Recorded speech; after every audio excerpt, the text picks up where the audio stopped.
കഥയാരംഭിക്കുന്നത് ഹ്യുൻജുനിനെ പരിചയപ്പെടുത്തിക്കൊണ്ടാണ്. ഹ്യുൻജുൻ തന്റെ അച്ഛനൊപ്പം പുതിയ നഗരത്തിലേക്ക് താമസം മാറ്റുകയായിരുന്നു. ഹ്യുൻജുന്റെ അച്ഛന് ജോലി നഷ്ടപ്പെട്ടിരുന്നു. പുതിയൊരു ജോലി കണ്ടെത്താനും മറ്റൊരിടത്തേക്ക് താമസം പറിച്ചു നടാനും അവർ നിർബന്ധിതരായതിനെ തുടർന്നായിരുന്നു ഹ്യുൻജുന്റെ ഈ സ്ഥലം മാറ്റം. ഹ്യുൻജുന്റെ അമ്മയും അനിയത്തിയും മുത്തശ്ശിക്കൊപ്പമാണ് താമസിക്കുന്നത്. ഹ്യുൻജുന്റെ അമ്മയ്ക്ക് സുഖമില്ല, അതുകൊണ്ടായിരുന്നു അത്. പുതിയ നഗരത്തിൽ ഹ്യുൻജുനും അച്ഛനും ഒന്നിച്ച് തങ്ങളുടെ ജീവിതം ആരംഭിച്ചു. അടുത്ത ദിവസം തെരുവിലൂടെ നടക്കുമ്പോൾ ഹ്യുൻജുൻ വിചിത്രനായ മാഡ്മാനെ പോലുള്ള ഒരു മനുഷ്യനെ കണ്ടു. കയ്യിൽ കുറെ ബുക്കൊക്കെ പിടിച്ച ഒരു വ്യക്തി. അധികം വൈകാതെ ഹ്യുൻജുൻ തന്റെ പുതിയ സ്കൂളിലേക്കും എത്തിച്ചേർന്നു. അവിടെ വെച്ച് എത്തിയപാടെ സിയൂസ് എന്ന ഗ്യാങ്ങിനെ ഹ്യുൻജുൻ നോക്കിക്കാണുന്നുണ്ട്. സെക്കൻഡ് ഇയർ വിദ്യാർത്ഥിയായ ജെയുൻ ആയിരുന്നു ആ ഗ്യാങ്ങിന്റെ തലവൻ. വൈകാതെ ബെങ്യോൻ എന്ന പയ്യനെ ഹ്യുൻജുൻ പരിചയപ്പെട്ടു. അവനും ഹ്യുൻജുന്റെ ക്ലാസ്സിലായിരുന്നു പഠിക്കുന്നത്. അവൻ ഹ്യുൻജുനിന് സ്കൂളിലെ ഗ്യാങ്ങുകളെ പറ്റി പറഞ്ഞുകൊടുത്തു. സ്കൂളിൽ 2 പവർഫുൾ ഗ്യാങ്ങുകളാണുള്ളത്, സിയൂസും ടോമും. പക്ഷേ ഹ്യുൻജുനിന് അതൊന്നും കേട്ട് പ്രത്യേകിച്ചൊന്നും തോന്നിയില്ല. കാര്യമായി അവനതൊന്നും ഗൗനിച്ചതുമില്ല. വൈകാതെ അവരൊക്കെ ക്ലാസ്സിലെത്തി. കുറച്ച് തമാശക്കാരി കൂടിയായ ജേഹ എന്ന ടീച്ചർ ക്ലാസ്സിലേക്ക് വന്നു. തന്നെ സ്വയം പരിചയപ്പെടുത്തി. കാര്യം തമാശ നിറഞ്ഞ ഒരു ടീച്ചറായിട്ടൊക്കെ തോന്നുമെങ്കിലും ജേഹ വളരെ കഴിവുള്ള മികച്ചൊരു അധ്യാപികയായിരുന്നു. പ്രിൻസിപ്പൽ ജേഹയെ പ്രത്യേകം തിരഞ്ഞെടുത്ത് ക്ലാസ് ടീച്ചറായി അങ്ങോട്ടേക്ക് അയച്ചതാണ്. അന്ന് ഇന്റർവെല്ലിൽ ക്ലാസ്സിലെ തന്നെ അല്പം വലിയൊരു വിദ്യാർത്ഥി യോങ്സു ഹ്യുൻജുനിനെ തന്റെ കൂടെ പുറത്തേക്ക് മീറ്റ് ചെയ്യാൻ വിളിച്ചു. ഹ്യുൻജുൻ ഒന്ന് ഭയന്നെങ്കിലും പിന്നീടാണ് മനസ്സിലായത് യോങ്സു സുഹൃത്താവാൻ വേണ്ടിയായിരുന്നു ഹ്യുൻജുനിനെ വിളിച്ചതെന്ന്. സ്കൂളിലെ തന്നെ ഏറ്റവും കരുത്തുറ്റ വിദ്യാർത്ഥികളിൽ ഒരാളായിരുന്നു യോങ്സു. അതുകൊണ്ട് ഹ്യുൻജുനിന് തെല്ലത്ഭുതവും തോന്നാതിരുന്നില്ല. അവൻ അതിശയം തോന്നാൻ ഒരു കാരണവുമുണ്ട്. തലേ ദിവസം കുറെ ബുക്കുകൾ കയ്യിൽ പിടിച്ച് വിചിത്രമായ രീതിയിലുള്ള ഒരാളെ ഹ്യുൻജുൻ കണ്ടിരുന്നല്ലോ, അത് യോങ്സു തന്നെയായിരുന്നു. പരിചയപ്പെടലിന് ശേഷം ഹ്യുൻജുൻ വീണ്ടും ക്ലാസ്സിലേക്ക് പോയി. അവിടെ വെച്ച് യാദൃച്ഛികമായി ജിൻവോൺ എന്ന മറ്റൊരു ക്ലാസ്മേറ്റിനെ കൂടി അവൻ പരിചയപ്പെട്ടു. സ്കൂളിലെ സ്ട്രോങ്ങസ്റ്റ് കിഡുകളിൽ ഒരാളും യോങ്സുവിന്റെ ബെസ്റ്റ് ഫ്രണ്ടുമായിരുന്നു അവൻ. രണ്ടുപേരും വിജയിക്കാതെ തോറ്റുകിടക്കുന്നവരാണ്. വന്നപ്പോ തന്നെ ഏറ്റവും സീനിയേഴ്സായ പവർഫുള്ളായ 2 പേരുടെ സൗഹൃദം തനിക്ക് കിട്ടിയതിൽ ഹ്യുൻജുൻ ഏറെ സന്തോഷിച്ചു. അങ്ങനെ അവർ ഹാങ് ഔട്ട് ചെയ്തിരിക്കുമ്പോഴാണൊന്ന് സംഭവിച്ചത്. മുകളിൽ നിന്ന് ഒരു വിദ്യാർത്ഥി തുപ്പിയപ്പോ അത് ജിൻവോന്റെ മേത്തു വീണു. ജിൻവോൺ അത് തീരെ ഇഷ്ടപ്പെട്ടില്ല. സീനിയറിനടുക്കൽ ജിൻവോൺ വലിയ രീതിയിൽ ഒച്ചയുണ്ടാക്കി. ഓട്ടേക്ക് എന്നായിരുന്നു സീനിയറിന്റെ പേര്. സീനിയർ ക്ലാസ്സിലേക്ക് കയറി വന്നു. ഓട്ടേക്ക് ജിൻവോണെ ഒരു ഫൈറ്റിന് വെല്ലുവിളിച്ചു. കുറച്ചുനേരം യോങ്സു മിണ്ടാതിരുന്നു. കാര്യങ്ങൾ പ്രശ്നമാവുന്ന കണ്ടതും യോങ്സു എഴുന്നേറ്റു. തന്റെ സുഹൃത്തിനെ സഹായിക്കാൻ അതിൽ ഇടപെട്ടു. ഭാഗ്യവശാൽ കൃത്യസമയത്ത് അവരുടെ ക്ലാസ് ടീച്ചർ ജേഹ വന്നതുകൊണ്ട് അവിടെ ഒരു ഫൈറ്റ് നടന്നില്ല. പിന്നീട് ഹ്യുൻജുനും യോങ്സുവും ജിൻവോണും ഒന്നിച്ച് കറങ്ങാൻ തുടങ്ങി. വളരെ പെട്ടെന്ന് നല്ലൊരു സൗഹൃദവും അവർക്കിടയിൽ രൂപപ്പെട്ടു. തങ്ങളുടെ ഗ്യാങ്ങിന് റീയൂണിയൻ ഗ്യാങ് എന്നൊരു പേരും അവർ ഇട്ടിരുന്നു. ഒരു ദിവസം അവർ ഭക്ഷണം കഴിച്ചുകൊണ്ടിരിക്കെ ബെങ്യോൻ അങ്ങോട്ടേക്ക് ഓടി വന്നു. സിയൂസ് ഗ്യാങ്ങിന്റെ തലവൻ ജെയുൻ ഫസ്റ്റ് ഇയർ സ്റ്റുഡൻസിനായി ഒരു ഫൈറ്റിംഗ് മത്സരം വെക്കുന്നുണ്ട് എന്ന് ബെങ്യോൻ അവരോട് പറഞ്ഞു. അതിൽ വിജയിക്കുന്ന ആൾക്ക് സിയൂസ് ഗ്യാങ്ങിൽ ചേരാനാകും. അത് കേട്ടതും അവരൊക്കെ ആ ഫൈറ്റിംഗ് മത്സരം കാണാൻ എക്സൈറ്റഡ് ആയി അങ്ങോട്ടേക്ക് ചെന്നു. കനത്ത രീതിയിലുള്ള ഫൈറ്റുകൾ തന്നെയായിരുന്നു നടന്നത്. ഫൈറ്റൊക്കെ കണ്ടു കഴിഞ്ഞപ്പോ ഹ്യുൻജുൻ ജിൻവോണോട് തന്നെ കുറച്ച് ഫൈറ്റിംഗ് ടെക്നിക്കുകൾ പഠിപ്പിക്കാമോ, സെൽഫ് ഡിഫൻസിന് വേണ്ടിയാണ് എന്ന തരത്തിൽ ചോദിച്ചു. ജിൻവോൺ മാർഷൽ ആർട്സ് എക്സ്പേർട്ട് ആണ് എന്ന് ഹ്യുൻജുൻ അറിയാമായിരുന്നു. ജീവൻ അതിന് സമ്മതിച്ചു. ഹ്യുൻജുനിന് ആവശ്യമായ ട്രെയിനിങ് കൊടുക്കാൻ അവൻ ആരംഭിച്ചു.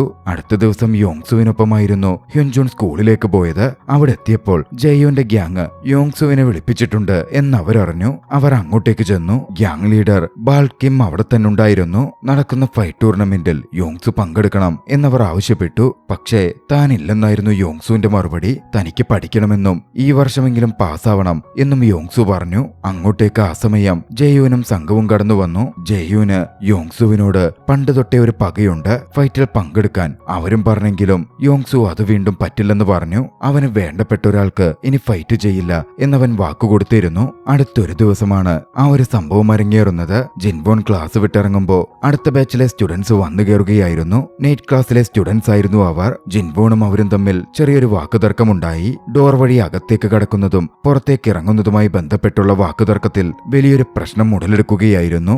യോങ്സുവും ഹ്യുൻജുനും അതിലിടപെട്ട് പ്രശ്നം പരിഹരിക്കാൻ നോക്കിയെങ്കിലും പിന്നീട് അവർ കൂടി ഫൈറ്റിൽ പങ്കാളികളാകേണ്ട വന്നു. അടുത്ത ദിവസം ക്ലാസ്സിൽ ക്ലാസ് ടീച്ചർ ജേഹ തലേ ദിവസം ഫൈറ്റ് ഉണ്ടാക്കിയ പ്രശ്നം സൃഷ്ടിച്ച പയ്യന്മാരെ മുമ്പോട്ട് വിളിച്ചു. പക്ഷേ താനാണ് പ്രധാന തെറ്റുകാരനെന്ന് പറഞ്ഞ് മറ്റുള്ളവർക്കുള്ള പണിഷ്മെന്റ് കൂടി യോങ്സു ഏറ്റുവാങ്ങിയിരുന്നു. ഹ്യുൻജുൻ അതിലൊക്കെ വലിയ അതിശയം തന്നെ തോന്നി.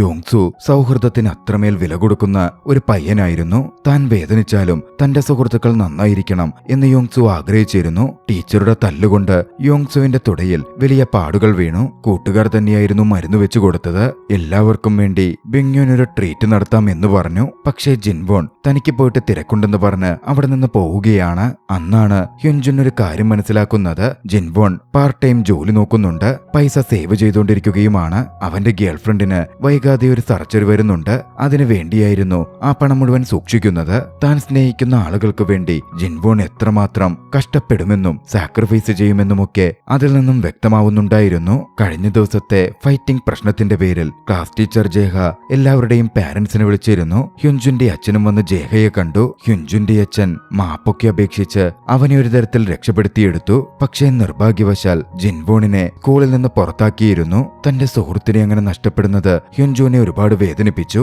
അന്ന് ക്ലാസ് കഴിഞ്ഞപ്പോ ഹ്യുൻജുൻ യോങ്സുവിനെ കാണുവാൻ വീട്ടിൽ പോയി. യോങ്സു ഹ്യുൻജുനിന് ഏറെ ഇഷ്ടപ്പെട്ട മുട്ടയും മയണൈസും ഒക്കെ ഉണ്ടാക്കി കൊടുത്തിരുന്നു. അവരൊന്നിച്ച് ഒരുപാട് സമയം ചിലവഴിച്ചു. മൂഡ് ഓഫ് ഒക്കെ മാറി അവർ കളിച്ചു ചിരിച്ചു. അതോടെ അവർക്കിടയിലെ അടുപ്പവും ഫ്രണ്ട്ഷിപ്പും ഒക്കെ ഒന്നുകൂടി വർദ്ധിക്കുന്നുണ്ട്. നടന്ന സംഭവങ്ങളോടെ സ്കൂൾ മുഴുവനായും റീയൂണിയൻ ഗ്യാങ്ങിന്റെയും നൈറ്റ് ക്ലാസ് സ്റ്റുഡൻസിന്റെയും ഫൈറ്റിനെ പറ്റിയുള്ള വാർത്തകൾ നിറഞ്ഞിരുന്നു. നൈറ്റ് ക്ലാസ് സ്റ്റുഡൻസിനെ അവർ പഞ്ഞിക്കിട്ടതാണല്ലോ, അതുകൊണ്ട് അവർക്കെതിരെ തിരിയാനൊക്കെ ബാക്കിയുള്ള കുട്ടികളൊക്കെ കുറച്ച് ഭയപ്പെടുകയും ചെയ്തു. അങ്ങനെ ഒരു ദിവസം യോങ്സു ക്ലാസ്സിൽ മയങ്ങിക്കിടക്കുകയായിരുന്നു. ബിങ്യൂൻ ഒരു വിവരം ഓടിവന്ന് പറഞ്ഞു. ജെയൂൺ റീയൂണിയൻ ഗ്യാങ്ങിലെ ഒരു മെമ്പറെ അവന്റെ ഗ്യാങ്ങിൽ ചേർക്കാൻ ഒരു ഫൈറ്റ് നടത്തുന്നു എന്നതായിരുന്നു അത്. അവർ ഉടൻ ഓടി ആ ഫൈറ്റ് നടക്കുന്നിടത്തേക്ക് എത്തി. യോങ്സുവിന് അതിൽ ഇടപെടണമെന്നുണ്ടായിരുന്നില്ല.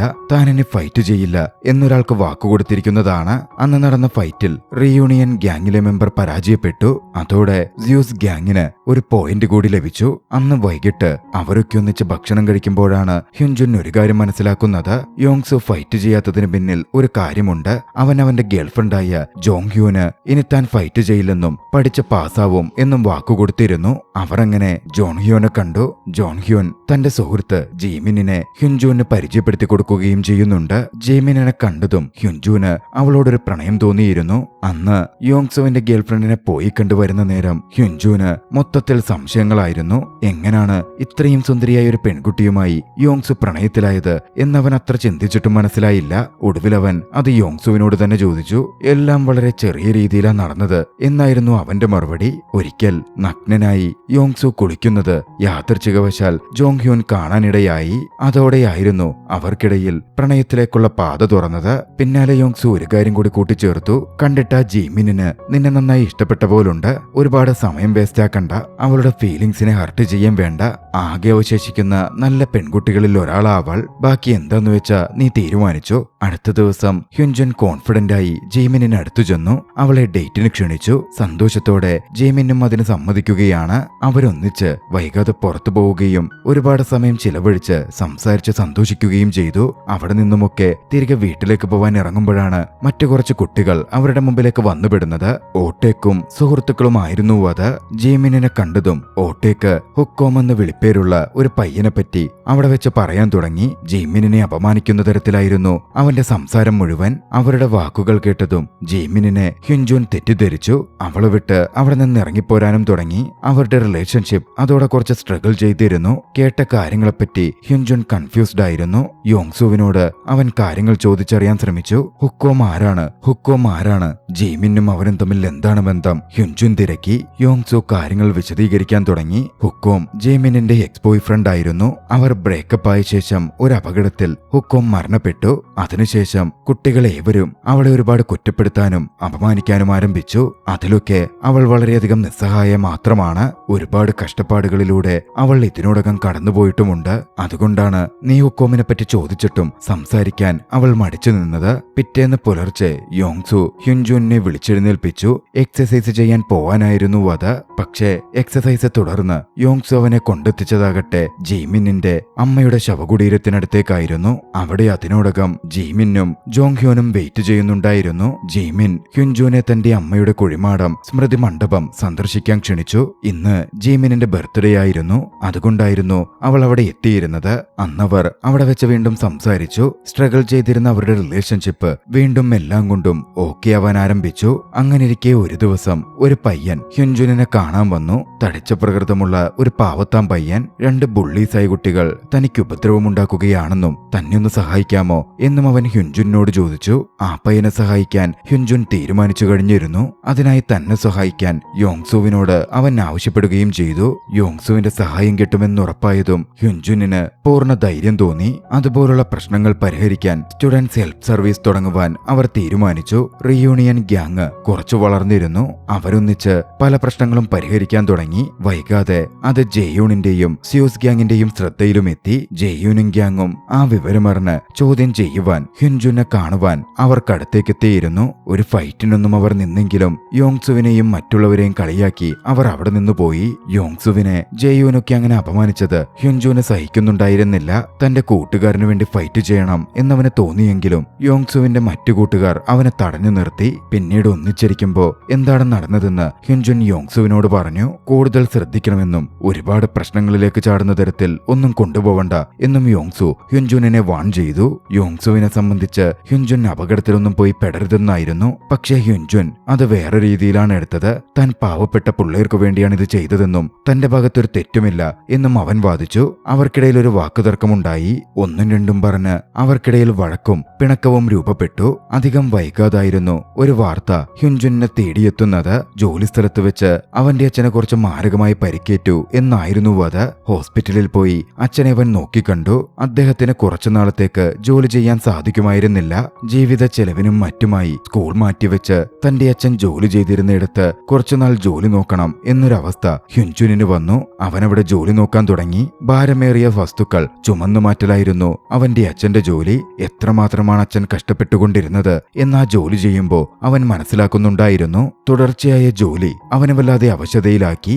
എല്ലാം കൊണ്ടും അവൻ ഫ്രസ്ട്രേറ്റഡ് ആവുന്നുമുണ്ടായിരുന്നു. പക്ഷെ അപ്പോഴാണ് നല്ലൊരു കാര്യം സംഭവിക്കുന്നത്. അവനെ സഹായിക്കാൻ അങ്ങോട്ടേക്ക് റിയൂണിയൻ ക്ലബിലെ അവന്റെ കൂട്ടുകാർ കടന്നു വന്നു. എല്ലാ പിണക്കങ്ങളും മാറ്റിവെച്ച് യോങ്സുവും എത്തിയിരുന്നു. അവരൊന്നിച്ച് തമാശകൾ പറഞ്ഞ് സന്തോഷത്തോടെ ആഘോഷിച്ചു. ഒന്നിച്ച് ഹ്യുൻജുന്റെ ജോലി ചെയ്തു. തുടർന്ന് അങ്ങോട്ടുള്ള ഓരോ ദിവസവും അവന്റെ ജോലിയിൽ സഹായിക്കാൻ സ്കൂള് കഴിയുമ്പോൾ റിയൂണിയൻ ക്ലബിലെ കൂട്ടുകാർ എത്തുന്നുണ്ടായിരുന്നു. യഥാർത്ഥ സുഹൃത്തുക്കൾ എന്തു പറഞ്ഞാലും വിലമതിക്കാൻ പറ്റാത്തവ തന്നെയാണ്.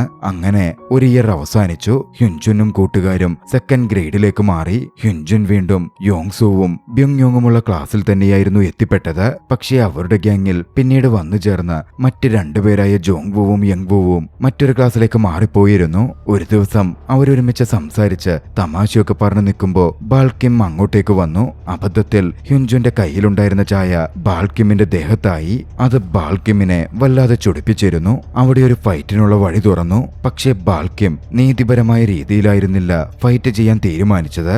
ജെയുന്റെയും ഗ്യാങ്ങിന്റെയും സഹായം ബാൾകിം ചോദിച്ചു. പ്രശ്നങ്ങൾ അവിടെ വെച്ച് പരിഹരിക്കാൻ യോങ്സു ഇടപെടാനെത്തി. ജെയുൻ പണ്ടവനെ നേരിട്ട് ഫൈറ്റിന് വെല്ലുവിളിച്ചിരുന്നതാണ്. സിയൂസ് ഗ്യാങ്ങിന്റെ തലവൻ ആ വെല്ലുവിളി സ്വീകരിച്ച് അവൻ ജെയുന്റെ മുമ്പിലെത്തി. 3 കൊല്ലം മുമ്പ് മുതൽ വല്ലാത്തൊരു ദേഷ്യം യോങ്സുവിനെതിരെ ജെയുനുണ്ട്. യോങ്സു ഫൈറ്റിന് സമ്മതിച്ചെത്തിയതോടെ സമയവും സ്ഥലവും തീരുമാനിക്കാം, നീ തന്നെ തീരുമാനിച്ചോ എന്ന തരത്തിൽ പറഞ്ഞ് അവൻ അവിടെ നിന്ന് പോന്നു. വൈകാതെ ഒരു വാർത്ത റിയൂണിയൻ ഗ്യാങ്ങിനെ തേടിയെത്തി. യോങ്സുവിനെ പരാജയപ്പെടുത്താൻ, റിയൂണിയൻ ഗ്യാങ്ങിനെ ഇല്ലാതാക്കാൻ ടോം ഗ്യാങ്ങും സിയൂസ് ഗ്യാങ്ങും ഒന്നിച്ച് പദ്ധതിയിടുന്നു എന്ന തരത്തിലായിരുന്നു അത്. പക്ഷേ അതൊക്കെ കേട്ടിട്ടും യോങ്സുവിനൊരു കുലുക്കം പോലും ഉണ്ടായിരുന്നില്ല. യോങ്സു തന്റെ പ്രിയപ്പെട്ട കുറച്ച് പഴയ സുഹൃത്തുക്കളെ ഫൈറ്റിനായി വിളിച്ചു. എല്ലാവരും ഒന്നിച്ച് അങ്ങനെ പറഞ്ഞ സമയത്ത് പറഞ്ഞ സ്ഥലത്ത് ഫൈറ്റിനായി എത്തിച്ചേർന്നു. അവിടെ വെച്ച് വലിയൊരു ഗ്യാങ് ബാറ്റിൽ തന്നെ സംഭവിക്കുകയാണ്. നീണ്ടുനിന്ന കനത്ത പോരാട്ടത്തിനൊടുവിൽ യോങ്സുവും റിയൂണിയൻ ഗ്യാങ്ങും വിജയിച്ചു. വിജയം ഒന്നിച്ച സന്തോഷത്തോടെ ഭക്ഷണം കഴിച്ചായിരുന്നു അവർ സെലിബ്രേറ്റ് ചെയ്തത്. അവരുടെ ആ വിജയം കൊണ്ട് ഇനി സിയൂസ് ഗ്യാങ്ങും ടോം ഗ്യാങ്ങും ജെയൂണും ആരും തന്നെ അവരെ ബോധർ ചെയ്യില്ല എന്നവർക്ക് ഉറപ്പായി കഴിഞ്ഞിരുന്നു. അടുത്ത ദിവസം ഹ്യുൻജുൻ തന്റെ കൂട്ടുകാർക്കൊപ്പം റിലാക്സ് ചെയ്തിരുന്ന് ഭക്ഷണം കഴിക്കുകയായിരുന്നു. സംസാരത്തിലേക്ക് വിദ്യാഭ്യാസം കടന്നു വന്നു. ഒരു കൂട്ടുകാരൻ പറഞ്ഞു, യോങ്സുവിന് കോളേജിൽ പോയി പഠിക്കണമെന്ന് വലിയ ആഗ്രഹമാണ്.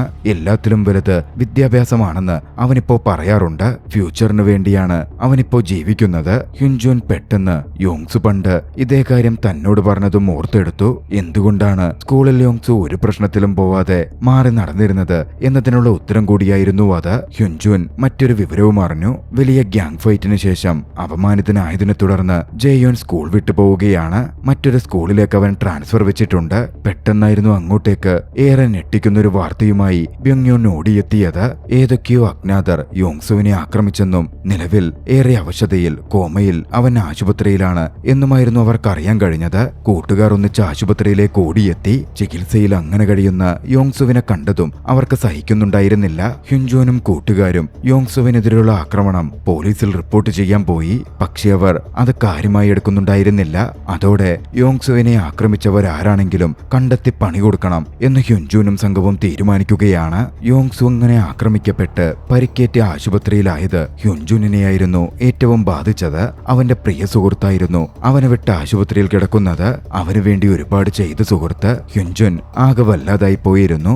എന്തു വില കൊടുത്തും യോങ്സുവിനെ ആ അവസ്ഥയിലാക്കിയവരെ കണ്ടെത്തണം എന്ന് തന്നെ ഹ്യുൻജുനിന് തോന്നി. ഒരു ദിവസം സ്കൂൾ കഴിഞ്ഞ് അവൻ നേരെ ബാൾക്കിങ്ങിന്റെയും സംഘത്തിന്റെയും അടുത്തേക്ക് ചെന്നു. ബാൾക്കിമിനെതിരെ ക്രൂരമായി ഫൈറ്റ് ചെയ്യാൻ തുടങ്ങി. വെറിയോടെ ഫൈറ്റ് ചെയ്യുന്ന അവനെ കണ്ടതും ബാൾക്കിം ഭയന്നിരുന്നു. ഹ്യുൻജുൻ നിയന്ത്രണം വിട്ട് ഓരോന്ന് ചെയ്യുന്നത് ജീമിൻ ശ്രദ്ധിച്ചിരുന്നു. ഹ്യുൻജുനെ ജീമിൻ നേരിട്ട് ചെന്ന് കണ്ടു. തനിക്ക് ഏറെ ഇഷ്ടപ്പെട്ട ഹ്യുൻജുൻ മറ്റൊരു തരത്തിൽ നഷ്ടപ്പെട്ടു പോകുന്നത് ജീമിനിന് സഹിക്കുമായിരുന്നില്ല.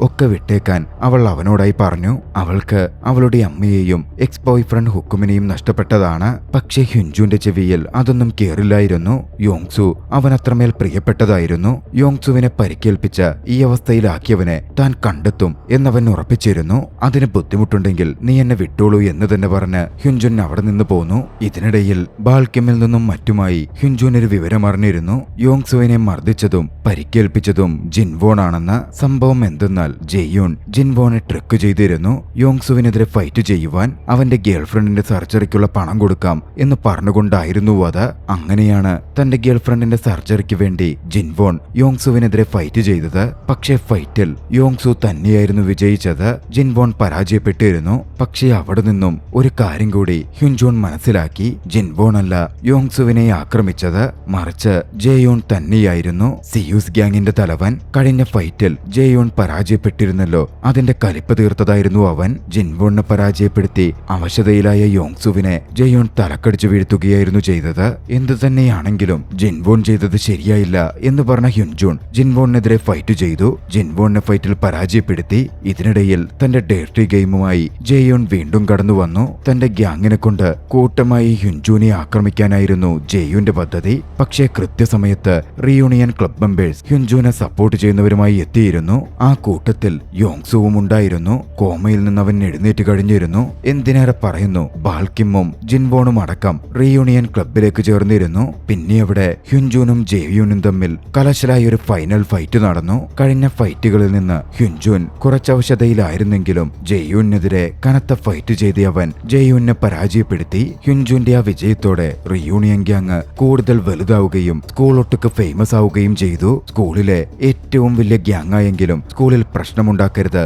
എന്നവർക്കുണ്ടായിരുന്നു. റീയൂണിയൻ ഗ്യാങ്ങിന്റെ തന്നെ അടിസ്ഥാനം ഫ്രണ്ട്ഷിപ്പ് ആയിരുന്നു. കൂടുതൽ ഫ്രണ്ട്സിനെ അവർ ഉണ്ടാക്കിക്കൊണ്ടിരുന്നു. ആ ദൃശ്യങ്ങളോടെ ചലച്ചിത്രം അവസാനിക്കുകയാണ്. രസകരമായ ചലച്ചിത്രം നിങ്ങൾക്കിഷ്ടമായെങ്കിൽ വീഡിയോ ലൈക്ക് ചെയ്യുക. അഭിപ്രായങ്ങളും നിർദ്ദേശങ്ങളും കമന്റുകളിൽ രേഖപ്പെടുത്തുക. കഴിയുമെങ്കിൽ ചാനൽ സബ്സ്ക്രൈബ് ചെയ്തും കൂട്ടുകാർക്ക് ഷെയർ ചെയ്തു കൊടുത്തും ഞങ്ങളെ സപ്പോർട്ട് ചെയ്യുക. അടുത്ത എപ്പിസോഡിൽ മറ്റൊരു മികച്ച ചലച്ചിത്രവുമായി നമുക്ക് കണ്ടുമുട്ടാം. അതുവരെ ബൈ.